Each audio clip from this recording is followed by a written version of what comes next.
नमस्कार। मेरे YouTube channel Hindi ज्ञान विद ममता में आप सभी का स्वागत है।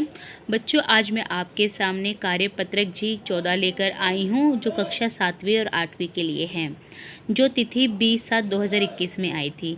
चलिए आज की इस वर्कशीट में देखते हैं बच्चों कि इस वर्कशीट में हमें आज क्या बताया गया है, जो दिल्ली शिक्षा निदेशालय की तरफ से दी गई है। ऑनलाइन क्लास के दौरान आँखों की देखभाल, बहुत अच्छा टॉपिक दिया गया है बच्चों। हम देख रहे हैं कि जब से ऑनलाइन का सिस्टम आया है और कोरोना जब चल रहा है, हम स्कूल नहीं जा सकते, तो सारी पढ़ाई की जितनी व्यवस्था हुई है वो ऑनलाइन के ज़रिए ज़्यादा हुई है, जिसके कारण से जो जितना टाइम बच्चा स्कूल में देता था उतना ही टाइम उसको कंप्यूटर पर या फ़ोन पर लगकर देना पड़ रहा है, जिस कारण से क्या है, उसे सर में उसके दर्द रहता है या फिर आँखों में खिंचाव आता है, या कई बच्चों को तो चश्मा भी लग चुका है। तो ऐसा क्यों हुआ और ऐसा ना हो, इसी के विषय में आज हम पढ़ेंगे। चलिए देखते हैं।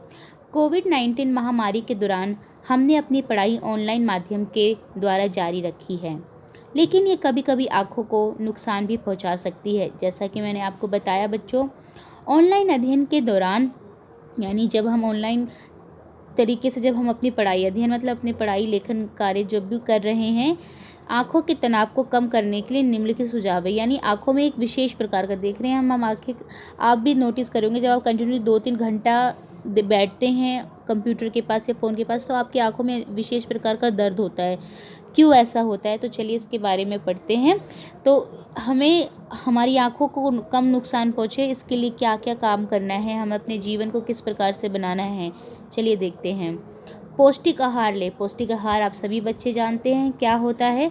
पौष्टिक आहार के लिए यहाँ पे एक विशेष रूप से कुछ उदाहरण दिए गए, जैसे हरी पत्तेदार सब्जियाँ जैसे पालक, संतरा, अन्य खट्टे फल, शकरकंद, अंडे। ठीक है, ये वो चीज़ें हैं जो पौष्टिक आहार के अंतर्गत आती है, और जब हम इनका सेवन करते हैं तो इससे हमारी आँखों पर क्या होता है, एक विशेष प्रकार की ऊर्जा आती है, पोषक तत्व जो है उसको मिलते हैं, जिससे कि जो आँख है वो स्वस्थ रहती है। ठीक है, तो हमें अपने भोजन में इन चीज़ों को क्या करना है, शामिल करना है, जिससे कि हमारी आँख जो है बनी रहे। क्योंकि आपको पता है बिना आँखों के ये दुनिया कैसे देखोगे, संभव कैसे है, क्योंकि ये जगत बहुत सुंदर है और इस सुंदर जगत को देखने के लिए आँखों की परम आवश्यकता होती है। तो हमारा कर्तव्य बनता है कि ईश्वर ने जो हमें आँखें दी हैं, हम उसकी सुरक्षा भी करें, उसका ख्याल भी रखें। ठीक है, जब अक्षर बहुत छोटे हो तो उन्हें जूम करके देखना चाहिए। जूम कर जानते हैं कि आप बड़ा करके देखें, जैसे कि अभी यहाँ पे ये चीज़ है, मैंने इसको ऐसे किया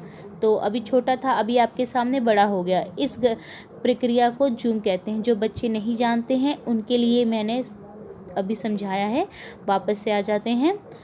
उसके बाद कह रहा है कि ज़रूरत पड़ने पे ब्रेक अवश्य लगे। आपका अगर आपको लगता है कि थोड़ा सा हट जाना चाहिए, तो ज़रूर आप वहाँ से पीसी के पास से, कंप्यूटर के पास से, अपने लैपटॉप के पास से, फ़ोन के पास से थोड़ा सा ब्रेक दो उसको, आँखों को। ठीक है, स्क्रीन से एक निश्चित दूरी बनाएं, और जहाँ पर आप देख रहे हो जिस भी चीज़ को, उससे आपको अपनी आँखों से एक निश्चित दूरी बनानी। ये नहीं बिल्कुल आँखों के नज़दीक लिया है, इससे क्या है, उसका जो तेज प्रकाश है आपकी आँखों पर बुरा असर डालेगा। स्क्रीन की रोशनी को अपने अनुसार करें, और कई बार फ़ोन में बच्चे ब्राइटनेस बहुत ज़्यादा कर देते हैं, टीवी की लाइट्स बहुत ज़्यादा कर देते हो, तो कोशिश कीजिए कि आप उसकी जो रोशनी का जो हिसाब है उसको कम रखें, जिसके हिसाब से आप देख सकें। ऐसे ना हो कि बहुत भड़कीला चल रहा हो, बहुत तेज़ प्रकाश आ रहा हो, वो सीधा आपकी आंखों पे पड़ेगा और आपकी आंखों को क्या करेगा, नुकसान पहुंचाएगा। अब है कि ऑनलाइन क्लास के लिए कौन सा आसन सही है। यहाँ पर चित्र दिया गया है और वो कह रहे हैं कि कौन सा आसन सही है। आप देख सकते हो यहाँ पर एक का है, ठीक है, खा में दिया गया। ये बिल्कुल कमर को पीछे की ओर धक्का मार के कंप्यूटर पे के सामने बैठा हुआ है बच्चों, और इसने कीबोर्ड को ऐसे पकड़ा हुआ है। तो क्या आप सोचिए ये सही इसकी अवस्था है बैठने की? बिल्कुल नहीं, तो ये भी गलत हो जाएगा। ठीक है, इसको भी हम क्रॉस करेंगे। उसके बाद इसे देखिए, बिल्कुल पीसी में घुस गया है, कंप्यूटर में बिल्कुल अपनी आंखें गड़ा रहा है, तो और कमर को ऐसे बेंड किया हुआ है, ये भी इसकी पोजीशन गलत है। अब देखो इस बच्चे को ने क्या किया है, अपने सर पे भी डाला है, अपने कमर पे भी ये प्रेशर बना रहा है। ठीक है, और इस अवस्था में वो पीछे की तरफ गिर भी सकता है। ठीक है, तो और गर्दन को बिल्कुल मोड़ रखा है, तो इससे क्या है, इसके गर्दन में भी काफ़ी दर्द होगा। तो ये जो पोजीशन है ये भी इसकी गलत है। अब हम चौथे नंबर के ऑप्शंस को देखते हैं तो बिल्कुल सही पोजीशन है बच्चों। देखो ये बच्ची जो बैठी है कितनी दूरी बना रखी है इसने, यहाँ पर अच्छे से अपने बैग को भी इसने सीधा रखा हुआ है, प्रॉपर अपने जो पैर उसको भी सेट करके बैठी हुई है। तो ये जो अवस्था, ये जो पोजीशन है बच्चे की बिल्कुल ठीक है। तो हमें इसी तरह से बैठ के स्टडी करना चाहिए। अपने शरीर को किसी एक हिस्से पर जाकर प्रेशर नहीं बनाना चाहिए, नहीं तो उन शरीर के उस हिस्से में, उन नसों में खिंचाव आता है और आपको काफ़ी सारा जो है बॉडी पेन शुरू हो जाता है। चलिए आगे बढ़ते हैं। यहाँ पे छोटा सा प्रश्न है कि आँखों को स्वस्थ रखने के लिए भोज्य पदार्थों के नाम लिखिए और उनका चित्र चिपकाइए।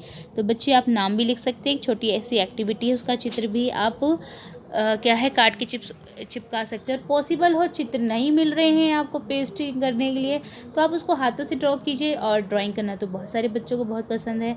तो इसमें जो पहले पूछा गया था कौन कौन सा खाना खाना चाहिए, हमें ये सारा भोजन जो पौष्टिक आहार है ये लेना चाहिए, ये हमारी आँखों के लिए बहुत ज़रूरी होता है। ठीक है, आगे बढ़ते हैं। तीसरे नंबर का प्रश्न कह रहा है कि ऑनलाइन क्लास के दौरान हम अपनी आँखों की देखभाल कैसे कर सकते हैं। तो ये जो 4 बिंदु लिखे हुए थे बच्चों, इसे हमें फॉलो करना है और जब हम इन 4 नियमों का पालन करेंगे, पालन करेंगे तो इससे हम क्या है पढ़ाई भी ठीक से कर पाएंगे, अपनी आँखों की सुरक्षा भी कर पाएंगे। ठीक है, उम्मीद करती हूँ कि आपको जो है ये वर्कशीट अच्छे से समझ आ गई होगी। यहाँ यदि कहीं कोई दिक्कत हो तो बच्चे आप कमेंट बॉक्स में डालकर मुझसे पूछ सकते हैं लिखकर कि मैडम आप इस पॉइंट को थोड़ा सा और क्लियर कर दीजिए, तो मैं ज़रूर आपको एक्सप्लेन करूँगी बच्चे। इन्हीं बातों के साथ मैं अपनी वाणी पे विराम लगाती हूँ। वीडियो पसंद आई हो तो प्लीज़ लाइक और सब्सक्राइब ज़रूर कीजिएगा। आप सभी का वीडियो देखने के लिए बहुत बहुत धन्यवाद।